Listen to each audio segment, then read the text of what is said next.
me, I'll present the notes again.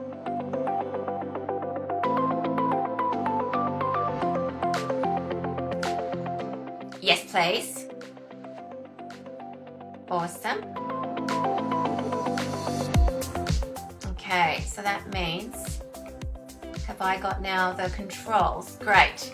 So what I'll do is I'll just show you my screen again, and then we'll run through our notes. All right, so you're very good at writing your Python program, and we know that we've used input and print functions to do so. So do you remember what this hashtag means in Python? This little hashtag here, where I'm so great. And when do we use comments? Good. So you know what to code, and they're basically notes for you, right? They're not actual lines of code that Python will execute. They're just little notes for you, so you know what to program, and they're just notes for you to sort of jot down so you can keep a track of all the different commands that you're writing. Okay? Yeah, let's have a look. So, let's start with the 100 version. Okay? So you can show me, oops, let me go back to, so I'll stop presenting and you can present back to me now and show me your game.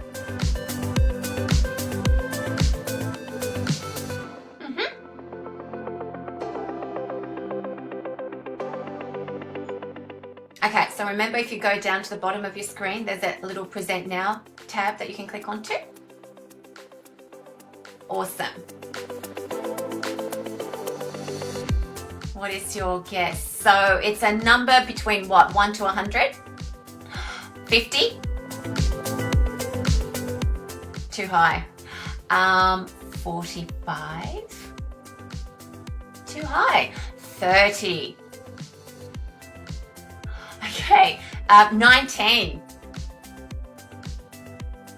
Oh, it's too low. Okay, 25. Okay, 22.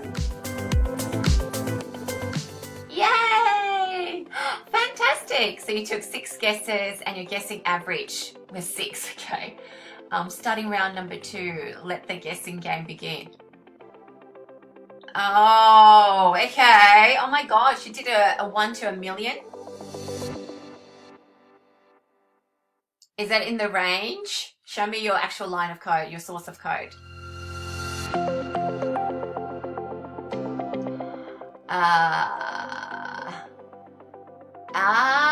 Fantastic. So, are you familiar with all those different lines of code in your Guess the Number program? Do you kind of understand why you would use an input random? Why? Yeah?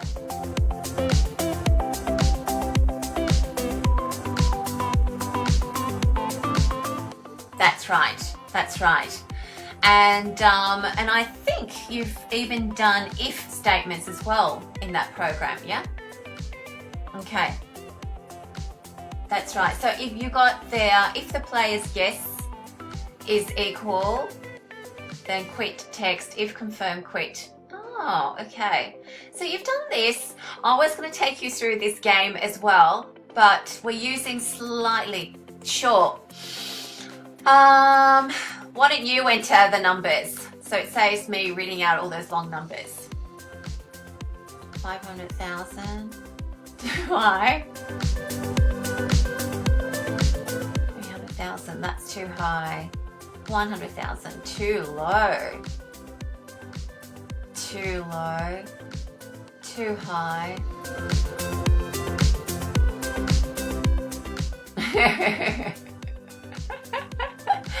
You really got to be good with your numbers here, don't you? Too high, too low. Oh, yeah, that was way too low. Oh, no. Okay, hang on. Too high, too low, too high. Oh, wow. So it's got to be between the 500,000 and the 600,000. I mean the 500 to the 6, yeah.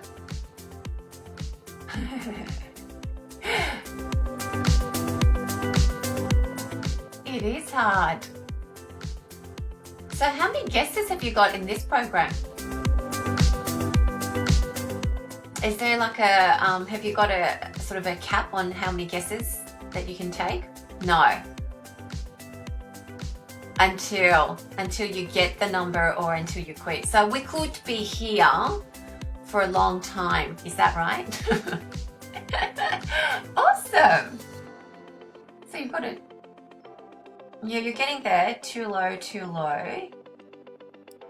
Oh, too high. Okay, so too low, too high. You've got to start looking at the numbers now.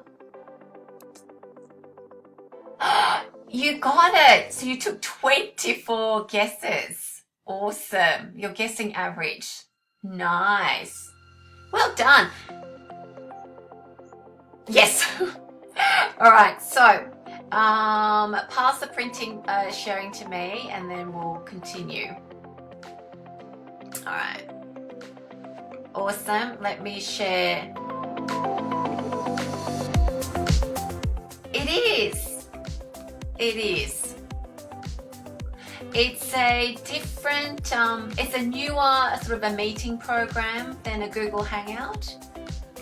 And it's easier to run this, I find. So yeah, I love using the Google Meet.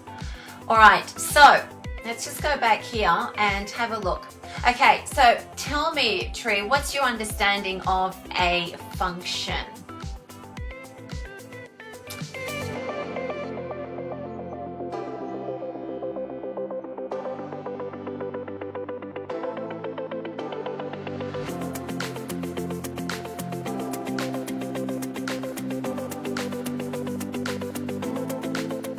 That's right.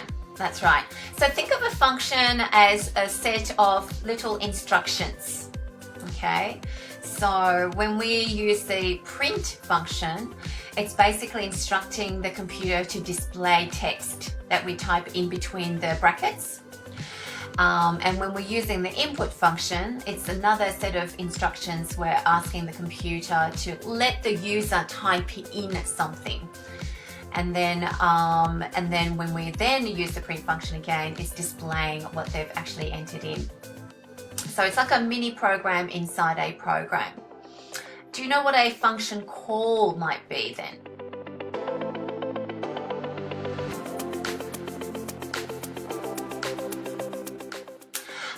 So a function call is basically telling the program or telling the computer to run the function, which is to run the instruction. Okay, so it's an instruction to tell Python to actually run the code inside the function. That's right, because there's no function inside the bracket, the parentheses.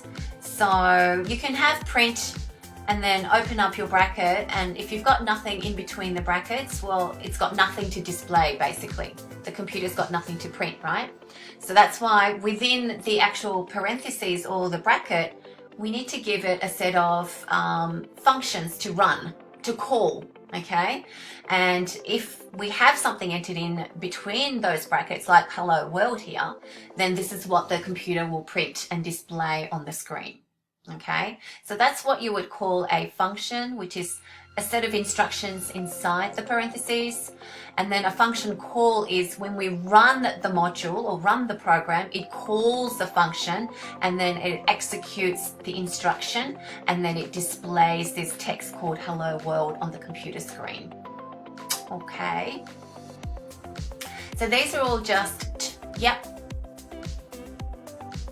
No, it's okay, go for it.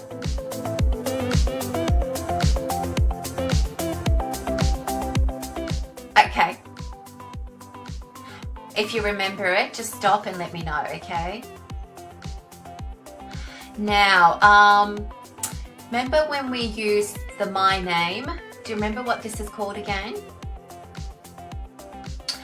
Yeah, so this is the input function But if we are asking for someone to enter in a response or enter in information,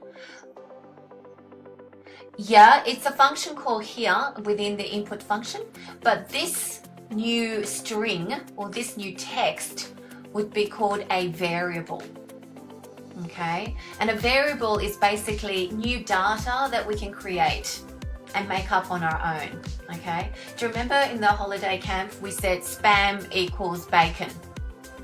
Yeah, and basically we said, okay, we've got a new word or a new variable called spam, and basically I'm going to say that the spam equates to the word bacon. Basically here in that my name, it's a variable that we've just created. And so what we're saying is the my name, we want you to type in what your name is going to be when we run this input function. All right, so it's going to wait for the user to enter in the text, and then the text string becomes the value of this function call. All right, so let's have a look at this here. So my name equals input, and then on the computer screen you would actually maybe type in your name. In this case it's Albert. And so what we're saying here now is that input value, it becomes Albert, and this Albert gets stored in the my name variable. Exactly, yeah? We've just given this a name, a variable, a new variable name called my name. All right, is that making sense? Okay, good. And then our last line of code that we programmed was, it is good to meet you. And then we have a space there, and then a quotation mark, and then the plus operator, followed by our variable that we had created. Okay, so what do you think? What is the purpose of using this plus variable here?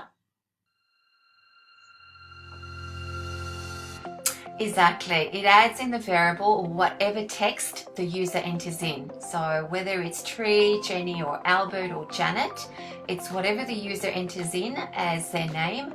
This is going to display their actual input name. All right, and that's what it's designed to do. So here when we run the program, it tells you, it prints out on the screen, it is good to meet you, and then Jenny here, okay? Because it knows that your name that you've entered in is Jenny, all right? And it stored that information as the variable, all right? So that's as simple as it can get with running very, very simple programs using print functions and input functions. Okay, so let's give you a bit of a challenging task and see if you could sort of get this happening for me. Did we look at loops in the holiday camp? Yeah. Loops is basically like a repeating a set of instructions over and over again without us having to program that every single time that we want to run a particular word or run a particular code. Okay, so if you have a look in here, have a look at this program that's been executed. It's given you a print function question, what is your name? So I would enter in what my name is, so you can see that that's in black here. And then as soon as I enter in my name, what does it do on all the other lines on the other lines? Yes, okay. And the code that we use to repeat instructions or to repeat certain actions is for X in range. All right, so that's one thing that we're going to have a look at as well now. So open up your idle program, a new one.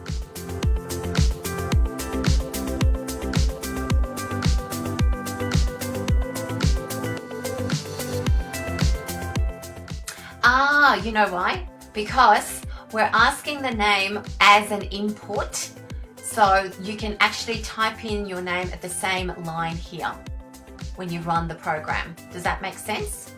So yeah, and then we can see that